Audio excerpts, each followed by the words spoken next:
In France, in Brussels and the UK, there have been expressions of remorse and sadness at the loss of human life in the Channel. Yet, at the same time, politics is interwoven into the migration and asylum debate wherever you look. First, domestic politics. Boris Johnson promised to take back control of UK borders after Brexit, but the influx of dinghy arrivals across the Channel doesn't exactly scream watertight borders. And the EU is keen to point out that the skinny Brexit deal Mr. Johnson wanted, keeping Brussels very much at arm's length, didn't allow for a migration agreement that might have come in useful now. As for Emmanuel Macron, he is heading into a hotly contested presidential election in France. Under pressure from the political right and the far right, he's keen to come across as a security-conscious nationalist.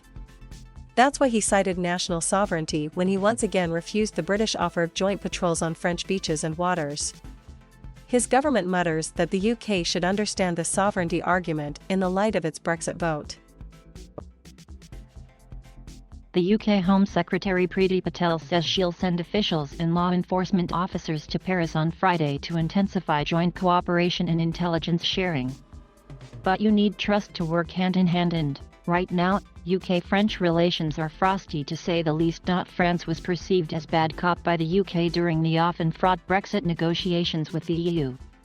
Post-Brexit, the two sides are at loggerheads over a small number of fishing permits France accuses the UK of holding back on. And there's bad blood between the two over the implementation of the Northern Ireland Protocol, signed by the EU and UK as part of the Brexit divorce deal to safeguard peace and avoid a hard customs border down the island of Ireland.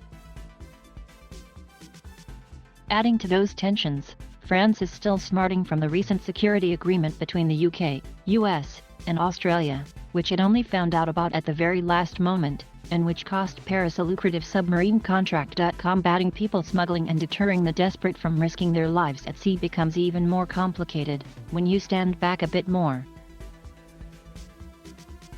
President Macron sees the Channel crossing dilemma as a pan-European challenge, as much as a bilateral issue with the UK. He may have spurned UK offers of extra boots on the ground along France's sprawling northern coastline, but he has called on Brussels for help. After all, says Mr. Macron, the asylum seekers and others in Calais, hoping to head for the UK, didn't appear by magic. They will have crossed other EU countries to get here.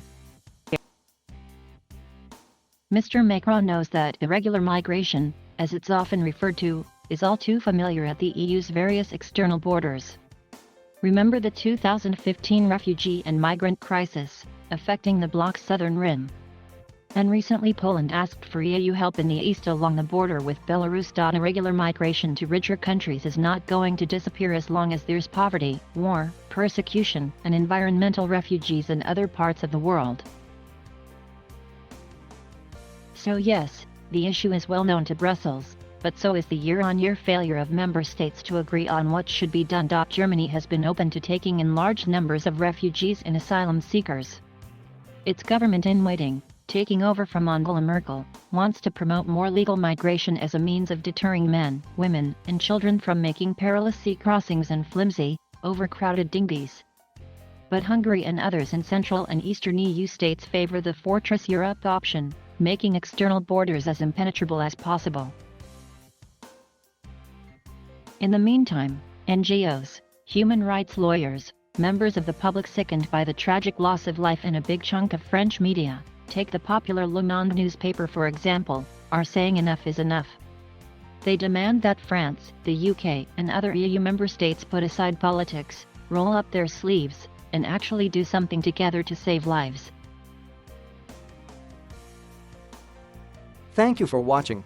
Please subscribe.